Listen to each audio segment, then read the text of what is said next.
നമസ്കാരം, മാന്യപ്രേക്ഷകർക്ക് മലയാള എക്സ്പ്രസിലേക്ക് സ്വാഗതം.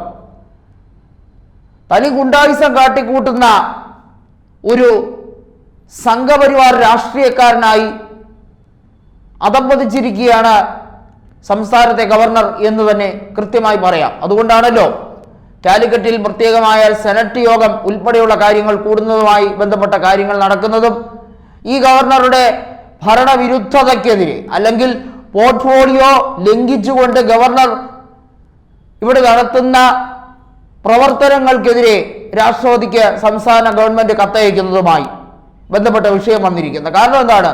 സംസ്ഥാന ഗവൺമെന്റിന് മനസ്സിലായി കഴിഞ്ഞിരിക്കുന്നു, ഗവർണർ ഇവിടെ കളിക്കുന്നത് രാഷ്ട്രീയമാണ്, പച്ചയായ രാഷ്ട്രീയമാണ് ഗവർണർ ഇവിടെ കളിക്കുന്നത്.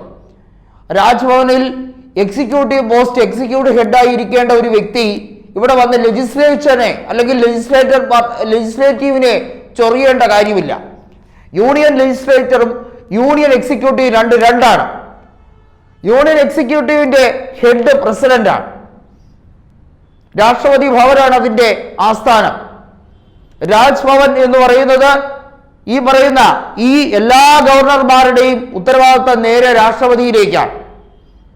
രാഷ്ട്രപതി അല്ല ഗവർണർമാരെ നിയമിക്കുന്നത് എന്ന് ഒരിക്കലും പറയാൻ പറ്റില്ല. കാരണം രാഷ്ട്രപതിയുടെ സമ്മതത്തോടു കൂടി കേന്ദ്ര ക്യാബിനറ്റാണ് ഓരോരുത്തരും ശുപാർശ നൽകും, അത് രാഷ്ട്രപതി അംഗീകരിക്കും. അങ്ങനെയാണ് അതിൻ്റെ ഒരു പ്രോപ്പർ ആയിട്ടുള്ള ഒരു ചാനൽ എന്ന് പറയുന്നത്. ഇവിടെ ആരിഫ് മുഹമ്മദ് ഖാൻ ഗവർണറായതിനു ശേഷമാണ് ഇവിടെ അത്രയും കോലാഹലങ്ങൾ ഉണ്ടാക്കുന്നത്.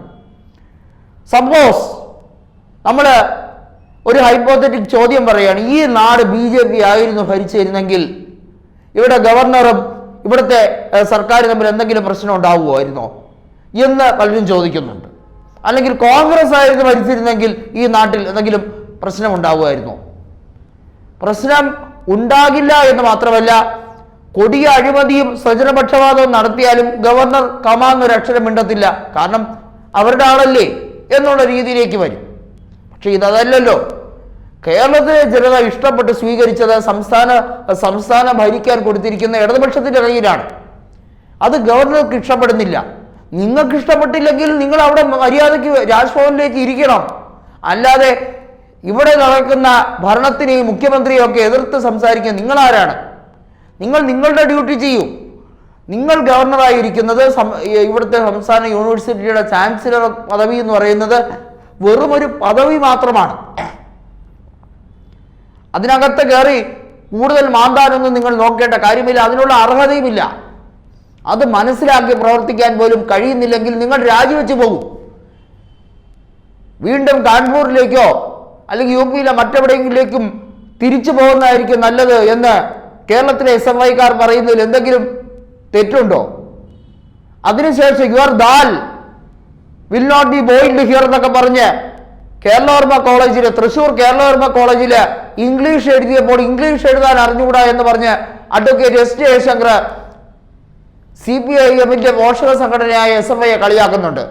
അതൊക്കെ അവിടെ നിൽക്കട്ടെ. അവർക്ക് ഇനിയിപ്പോൾ ഇംഗ്ലീഷ് എഴുതാൻ അറിയാമോ അറിയില്ലേ എന്നുള്ളത് അവരുടെ വിഷയമാണ്. പക്ഷേ ഗവർണർ കളിക്കുന്ന ഈ സംഘിക്കളി അല്ലെങ്കിൽ ഗവർണർ കാണിക്കുന്ന ഈ RSS പക്ഷത്തോട് അല്ലെങ്കിൽ സംഘപരിവാർ പക്ഷത്തോടുള്ള ഈ ചായ്വ്, അതിനെയാണ് ഇവിടെ എതിർക്കുന്നത്. ഒരു പക്ഷത്തോടും ചായ പാടില്ല ഗവർണർ എന്ന് പറയുന്നത് രാഷ്ട്രീയം പാടില്ല. മുൻകാലത്ത് രാഷ്ട്രീയ നേതാക്കൾ ആയിരുന്നവരെ ആയിരിക്കും മിക്കവാറും ഗവർണർമാരാക്കുന്നത്. പക്ഷേ ഗവർണർ രാഷ്ട്രീയം കളിക്കാൻ പാടില്ല. ഗവർണർ കോൺഗ്രസിനെയും കൂട്ടുപിടിക്കാൻ പാടില്ല. ഗവർണർ ഇടതുപക്ഷത്തെയും കൂട്ടുപിടിക്കേണ്ട. ഗവർണർ ഒരു നിഷ്പക്ഷവാദിയായിരിക്കണം. അത് മാത്രമാണ് SFI ഡിമാൻഡ് ചെയ്യുന്നത്. അത് മാത്രമാണ് ഇടതുപക്ഷം ഡിമാൻഡ് ചെയ്യുന്നത്. കൂടുതൽ വാർത്തകൾക്കും വാർത്തകളിലെ വസ്തുതകൾക്കും ഈ ചാനൽ സബ്സ്ക്രൈബ് ചെയ്ത് ഫോളോ ചെയ്യുക.